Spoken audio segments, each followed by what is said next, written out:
শাশ্বত কাল থেকে অর্থাৎ পৃথিবীর যে জন্মলগ্ন থেকে আমরা বিভিন্ন দেশে বিভিন্ন কালে বিভিন্ন কালচারে আমরা কিছু জিনিস দেখি যে মানুষের যখন মানসিক রোগ হয় তখন ওই মানুষটি এমন কিছু আচরণ করে সেই আচরণগুলো স্বাভাবিক আচরণের সঙ্গে পড়ে না বা আসে না বা এরকম নয়। যেমন যে লোকটি আগে স্বাভাবিকভাবে কথা বলতো সেই মানুষটি এখন মনে করছে যে তার ভিতরে কেউ কিছু একটা ভর করেছে, হয় তার আত্মাটাকে কেউ নিয়ে নিয়েছে অথবা তার উপরে আরেকজন আত্মা সেখানে এসে বসেছে এবং সেই জায়গাতে সেই মানুষটাতে রূপান্তরিত হচ্ছে। এটি আমি একটি গল্পে বলবো। আমার একজন প্রতিবেশী ছিলেন, উনি সরকারি একজন বড় আমলা ছিলেন। তার একজন বোন ছিলেন, উনি নোয়াখালীর যে চর এলাকায় সেই জায়গাতে বসবাস করতেন এবং ওনার বিয়ে হয়েছে একজন ব্যাংকারের সঙ্গে, একটি স্বল্প বেতনভোগ কর্মচারী উনি।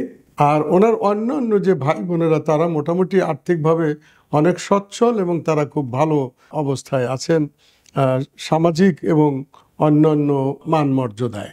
এই মহিলার একটুই খেদ আছে যে তাকে কেন ভালো জামাই দেখে একটু অর্থবান বিত্তবান লোকের সঙ্গে কেন তার পরিবার বিবাহ শাদী দেননি। তার কিছু অর্থ কষ্ট আছে, তার কিছু সামাজিক কিছু জিজ্ঞাসা এবং আকাঙ্ক্ষা আছে কিভাবে আরও সে সামাজিকভাবে আরও ভালোভাবে বসবাস করতে পারে। এটি হচ্ছে তার সামাজিক আসলে প্রেক্ষাপট।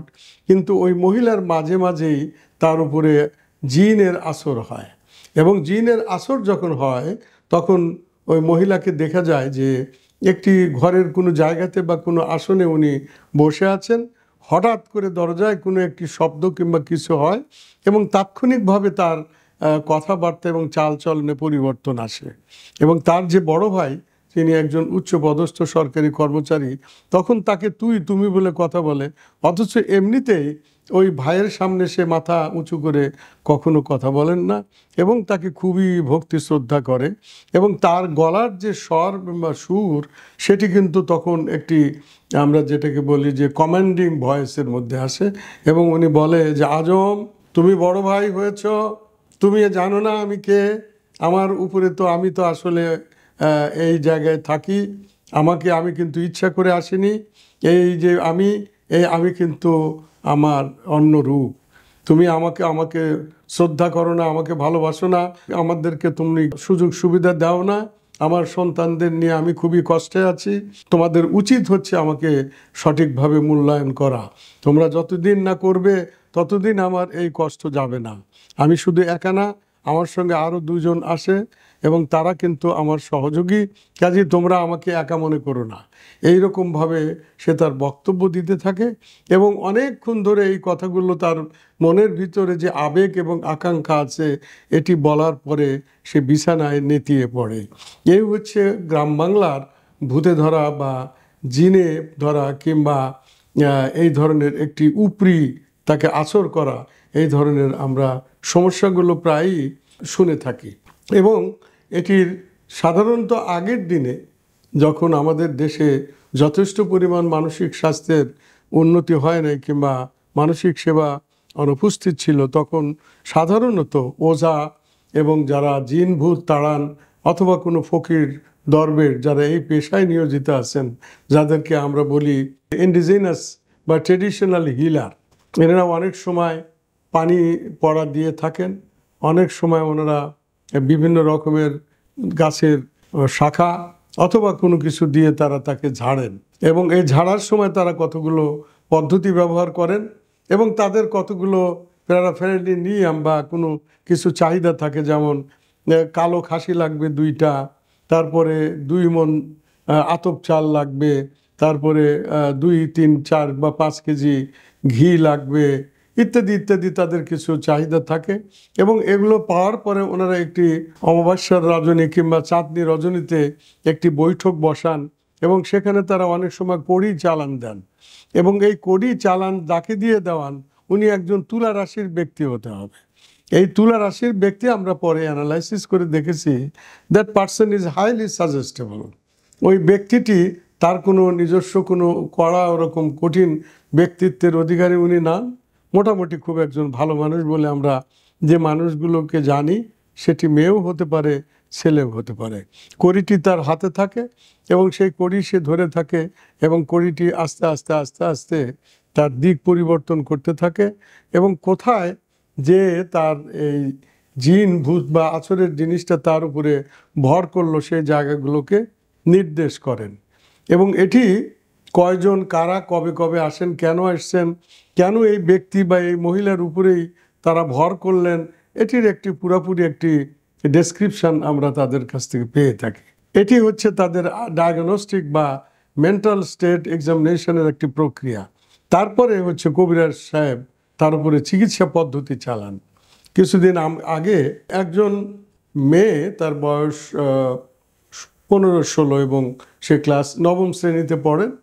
এইরকম একটি মেয়ে, সে প্রায়ই অজ্ঞান হয়ে যায় এবং কিছুক্ষণ অজ্ঞান অবস্থায় অনেক দাপাতাপি, হাত পা ছোড়াছড়ি করে এবং যেটাকে আমরা বলি যে মানে সাইমুলেটিং দ্য কনভালশন। একটি মৃগী রোগ হলে যেরকম টনিক এবং টনিক সিজার হয়, এটি অবিকল সেরকম না হলেও ওই রকমভাবে শরীর প্রচণ্ড শক্ত হয়ে তারপরে ঝাঁকুনি দিয়ে থাকে এবং 10 থেকে 15 মিনিট পর্যন্ত বা আধা ঘন্টা পর্যন্ত এরকম টনিক টনিক বা মোচড়িয়ে শরীর ভেঙ্গে একদম ধনুকের মতো বাঁকা হতে থাকে। আসলে কিন্তু এপিলেপসি বা খিঁচুনি রোগ, তা সেই রোগটি কিন্তু এতক্ষণ স্থায়ী হয় না। এটি সাধারণত আধা মিনিট, বড় জোর তার চেয়ে একটু বেশি অথবা কম হয়। এবং আমরা যেটাকে বলি জেনারেলাইজড টনিক ক্লনিক সিজার বা মৃগী রোগ, সেটি কিন্তু প্রথমে একটি বিকট শব্দ মুখ দিয়ে বের হয়, কারণ বডিটা তখন তার খুব শক্ত হয়ে যায়, অর্থাৎ পুরো বডিটাই একদম ক্লিনচিং হয় বা স্ট্রেট হয়ে যায়, তার মাংসপেশিগুলো কন্ট্রাকশন হয়। এই যে কন্ট্রাকশন হওয়ার সময়ে তাদের যে আমাদের গ্লটিস, আমরা যে গলার যে আমরা ল্যারিংস বলি, ওই জায়গাটা একটা স্ট্রিডের বা একটা সাউন্ডের মতো হয়। তারপরেই সে শক্ত হয়ে যায়, কিছুক্ষণ পরে সে একটি স্পাজমেটিক ওয়েতে, একটি সিনক্রোনাইজ ওয়েতে তার একটু ঝাঁকুনি হয়, যেটা হোল বডি ঝাঁকুনি হয় এবং তার মুখ থেকে ফ্রদি ডিসচার্জ বা লালা নির্গত হতে থাকে। এবং এই সময়টা খুবই ক্রিটিক্যাল, কারণ তাকে আসলে কাত করে শয়ে দিতে হয় এবং মুখ দিয়ে লালা পড়লে সেই লালাগুলোকে মুছে দিতে হয়, নইলে এই লালা আপনার শ্বাসরন্ধ্রে যে তার শ্বাসরুদ্ধ হয়ে মারা যাওয়ার একটি সম্ভাবনা থাকে।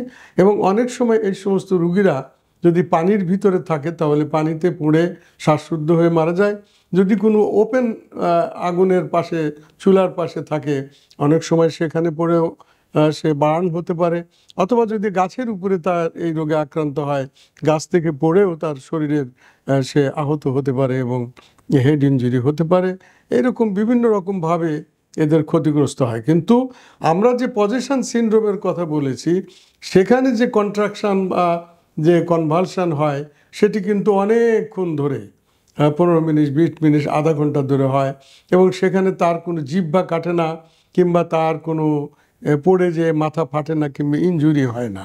কিন্তু আমরা যেটাকে এপিলেপটিক কনভালশন বলছি বা জিটিসিএস বলছি, সেটিতে কিন্তু রুগী যেহেতু অজ্ঞান হয়ে পড়ে যায়, তার রেটিকুলার অ্যাক্টিভিটি সিস্টেমে ওই জায়গাটা প্যারালাইজড হয়ে যায়।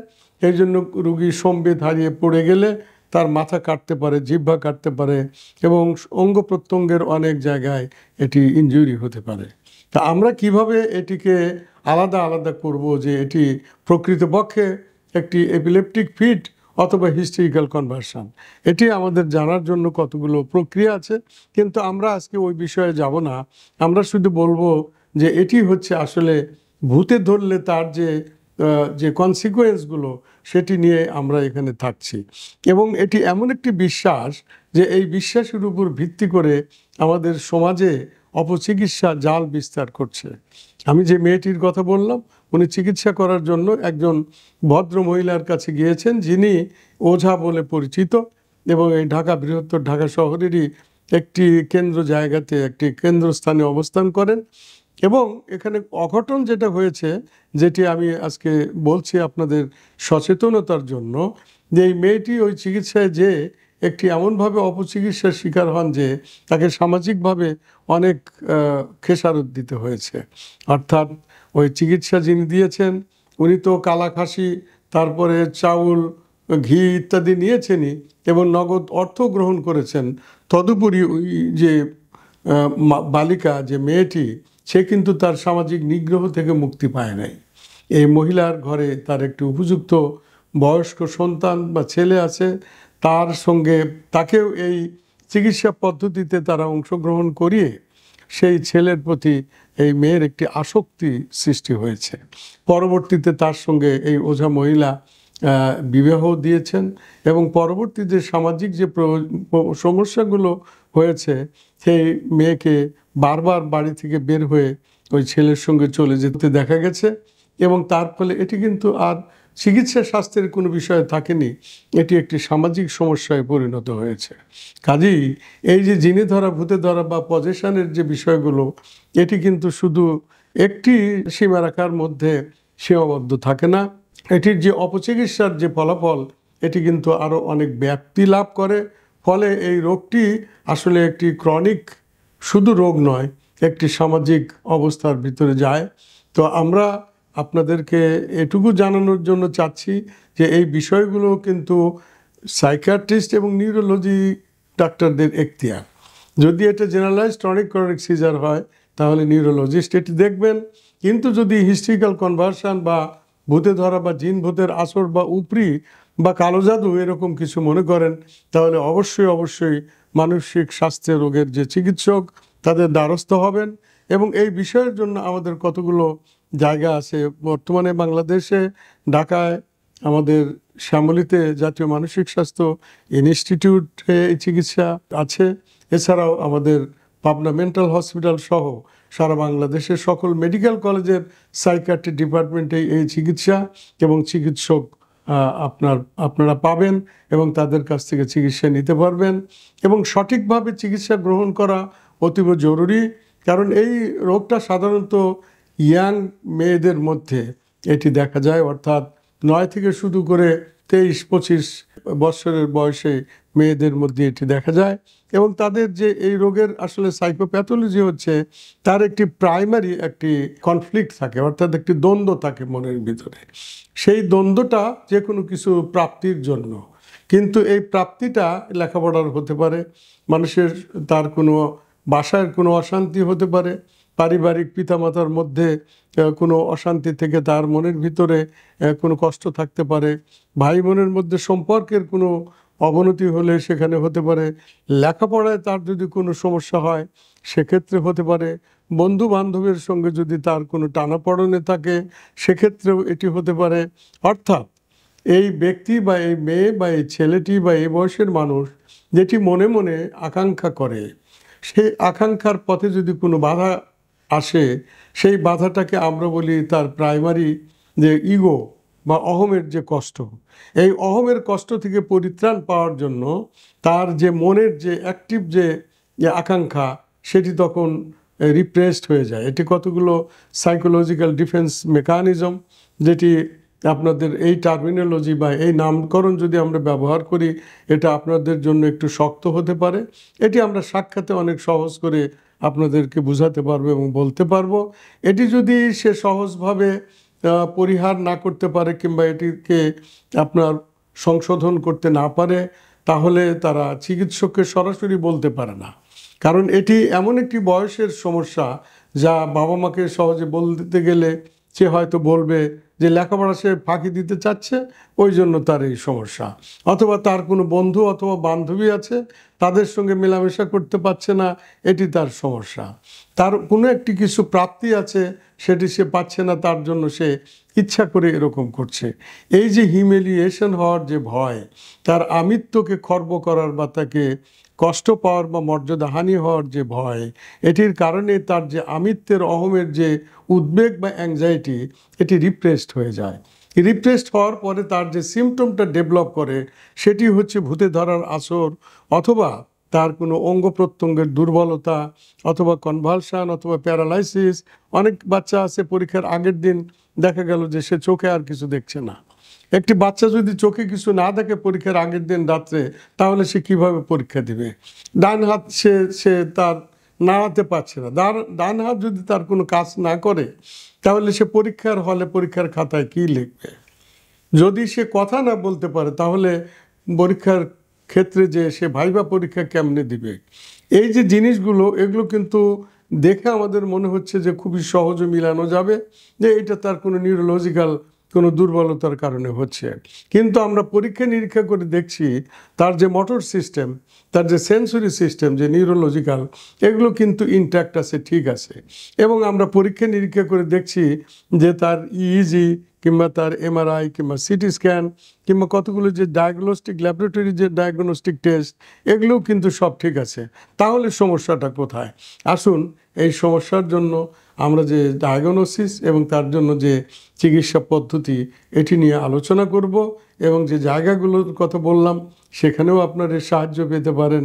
এবং আমি যেখান থেকে এটি কথা বলছি, এটি আমাদের ইউনিকো হসপিটাল প্রাইভেট কোম্পানি লিমিটেডের সাইকিয়াট্রি ডিপার্টমেন্ট, এবং আমি এখানকার একজন সিনিয়র কনসালটেন্ট সাইকিয়াট্রি।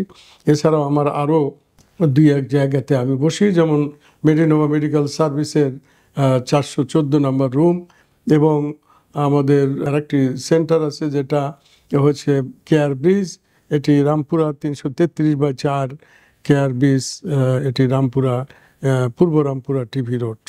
তো আসুন আমরা এই প্রয়োজনের ক্ষেত্রে আপনাদের কতটুকু সাহায্য করতে পারি, এই আশাবাদ ব্যক্ত করে আমি শেষ করছি। সবাইকে অনেক ধন্যবাদ। আসসালামু আলাইকুম।